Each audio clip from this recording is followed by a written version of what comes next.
Hi, I'm Karen Anderson. I'm the subject coordinator for Rural Health in semester 2 2018. I think there's about 200 students enrolled in this subject this semester, so welcome to each and every one of you.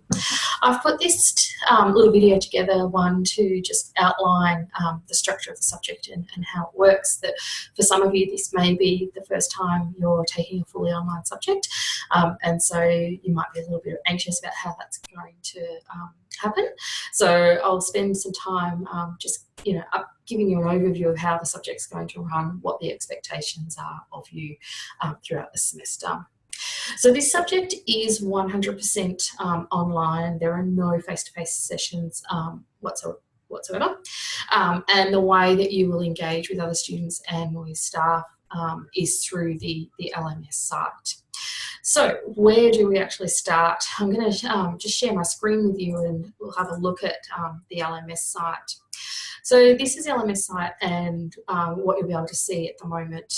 So I'm currently still in the process of rebuilding or building some of this. So some other details will be made available to you over sort of the next week or two. The first thing that you should be looking at is the subject information tab. Which is that first tab you can see on the LMS page. Here you'll find a bit of information about the subject, so some of the themes that we'll be covering. There's a little bit of information here around the teaching team, and I am still in the process of updating this, so more information will be revealed to you over the next week or two about the staff involved in the subject. One of the key documents you do need to read between now and the start of semester is this subject in a nutshell. This is a little document we've put together that outlines how the subject runs. It provides an overview of the week-to-week topics and tasks that you'll be required to undertake. And because the subject is 100% online, we've put together some information around how you should be engaging, so some rules around communication in this online platform and some details around etiquette, but also what the expectations are in terms of engagement, and I'll touch on some of that in this video as well. So this is one of the key things that you should be reading over the next week or two. The other document you should have a look at is this frequently asked questions document. So over the years that we've been teaching this subject, there are some key questions that we consistently get asked. So we've compiled these along with the responses. So if you've got a question, this is probably one of the first places to have a look at and see if the answer is here. You'll notice as you're moving through the LMS site these little boxes that appear next to all of the tasks. These are here for you to check off to show your progression through the subject and to show that you're also engaging in the materials throughout the semester. Once you've read these particular documents, you'll need to check off that you've done that, and you'll also need to complete the confirmation declaration stating that you have looked at those and that you've understood the information in there and you understand what the expectations are of you in this subject.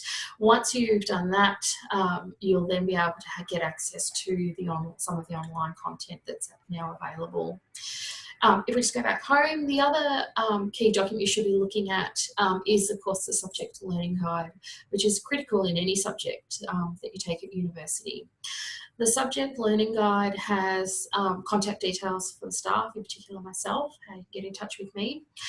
It also has information on the subject learning outcomes, the intended learning outcomes. So that is what you're expected to know and to be able to do after successfully completing the subject. It also provides an outline, again, of the weekly topics and tasks that you're required to achieve. There is also information in there about the assessments and also some information around student support services that are available. There's information in there on how to apply for extensions and special consideration and where you can go to for academic support as well. So again, another critical document you need to be looking at. Once you've read that, you need to obviously mark it as complete that you've done that. And again, there's a confirmation declaration that you need to complete stating that you've looked at that document and that you understand the information that's in there. All right, so there's, just go back home, the other information that you'll find currently available, there's some information available about assessments, although I'm still putting some of that together.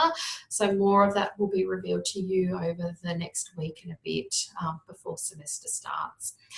So this is where you'll find all of the details about your assessments, all of the instructions, the marking rubrics, and of course the submission links as well.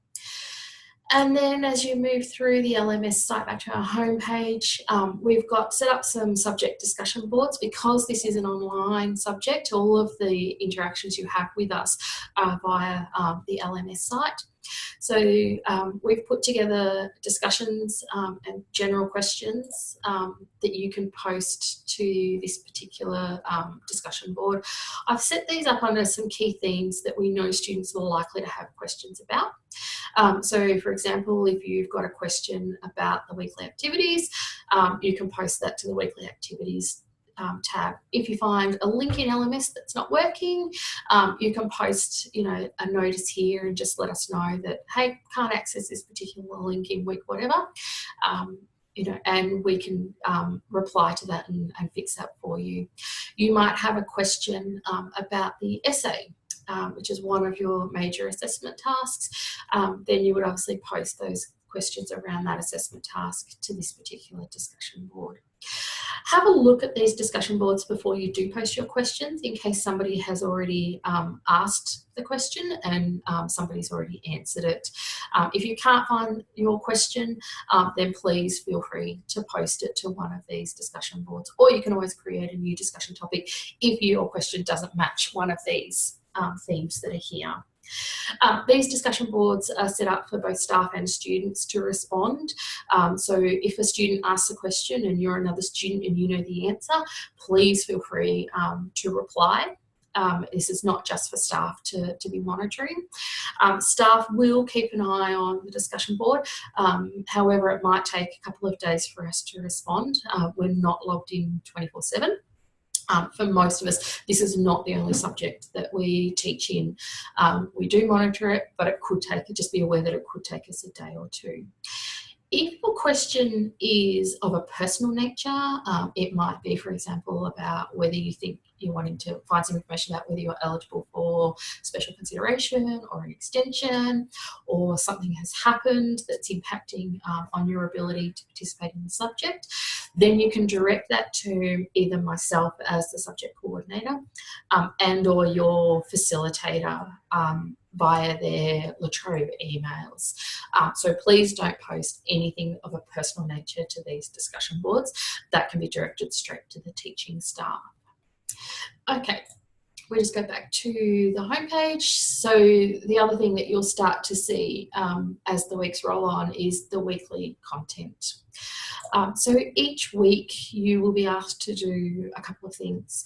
You'll be asked to read and or watch something, and you'll also be asked to do something. So there are a number of tasks that you might be asked to do in any given week. So there might be what we call a personal reflective question. So each week you will have one of these. These are not assessed. And these are really just asking you for your opinions based on the themes or the contents, the concepts that have been covered for that particular week. There's no right or wrong answers. These questions are designed just to get you to think and engage with the material and reflect upon how that might personally impact on you, how it might be impacting on rural communities, how it might influence your practice as a rural health practitioner. So say no right or wrong answer with these questions. They are really just opinion based. One of the other types of activities that you most likely will be asked to complete are what we call the stop and consider tasks. So these are worth 5 marks each, and there will be 5 of these throughout the semester. These stop and consider tasks test how well you have understood the online material for that week. And as I say, there's 5 of these throughout the semester.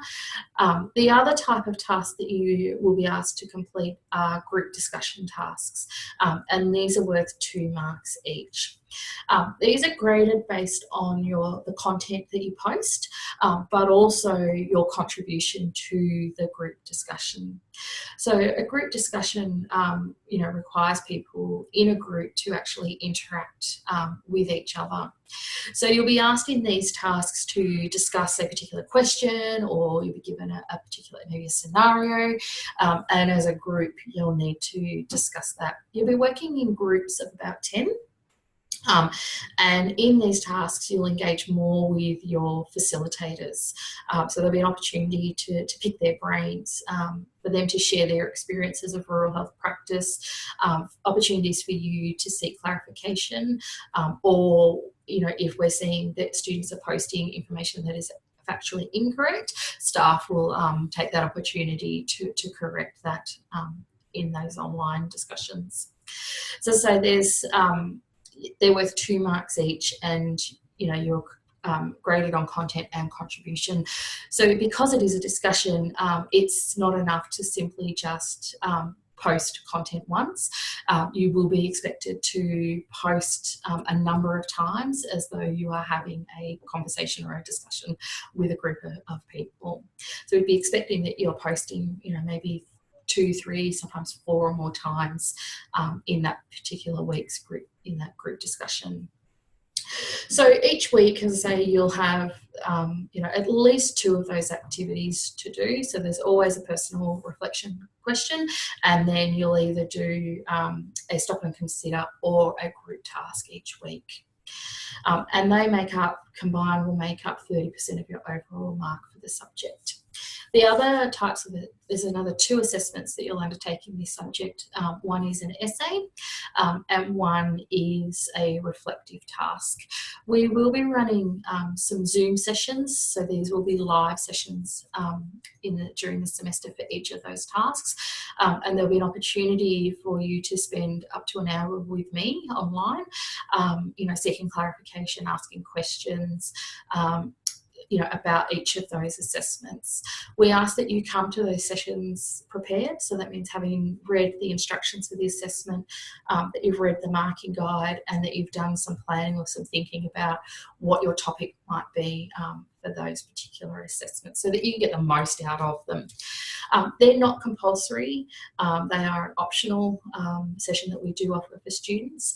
Obviously, with 200 students enrolled in the subject, not everybody's going to be available at that time. So these sessions will also be recorded and made available to students on the LMS site. In terms of engaging in the subject, we would be expecting that you are spending about 3 to 4 hours each week on this subject. You might find that you'll need to spend more time in the lead up to some of those major assessment tasks, but we would expect about 3 to 4 hours. I would suggest that you block out time in your diary, and I suggest that you block out a couple of times in your diary each week for this subject, that you timetable this like you would a face-to-face subject.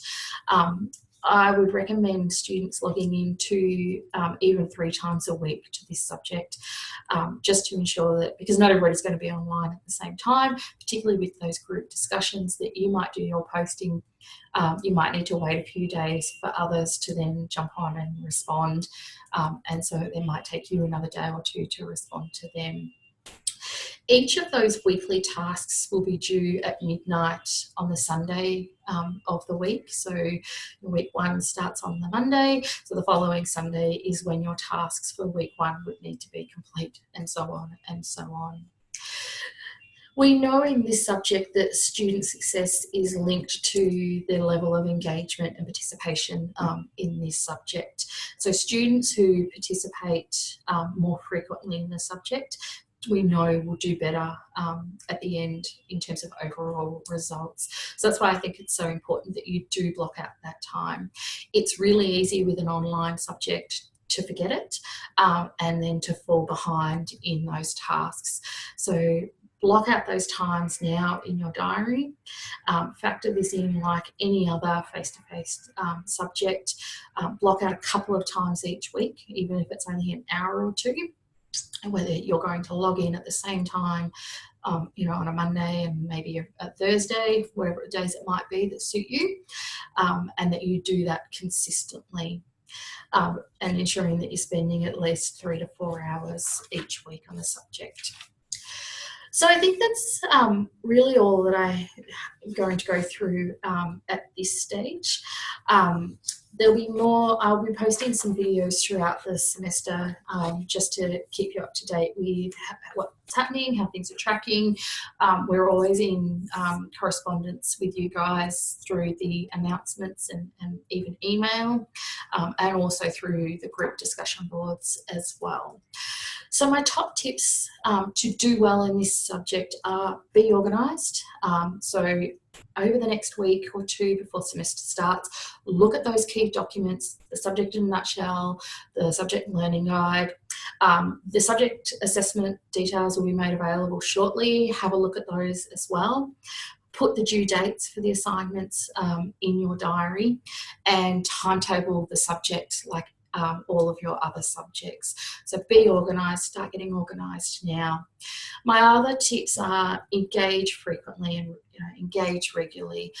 Make sure that you are logging on a couple of times a week, particularly with those group tasks. We know that is so critically linked to student success in this subject.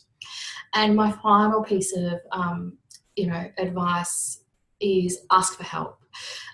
If there's anything that you're unsure of, that you don't understand, whether it's about how the subject is running, whether it's about content, whatever it might be, ask for help sooner rather than later. And there's a number of ways that you can ask for help. One is through those discussion boards. You can ask questions in your group discussion boards as well with your facilitator, and of course there's you can email facilitators if your queries or problems are of a more personal nature. So 3 tips: be organised, engage regularly, and ask for help. So with that, I wish you all the very best for the semester, and I really hope that you enjoy this subject as much as we've enjoyed teaching it. And no doubt, we'll be in contact throughout the semester. So all the best. Thank you.